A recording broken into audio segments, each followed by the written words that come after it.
Hello and welcome to the 340 Club.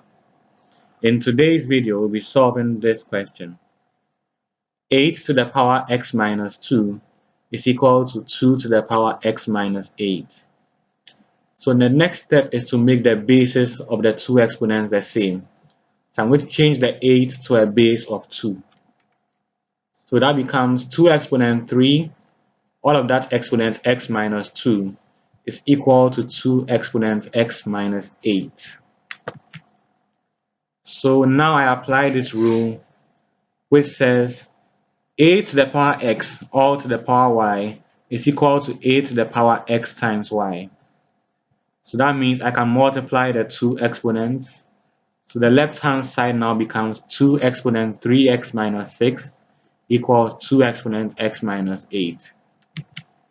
And now we know if the bases are the same, we can equate the exponents. If a to the power x equals a to the power y, then x equals y. So I can say 3x minus 6 is equal to x minus 8. The next step is to solve for x. So we group like terms.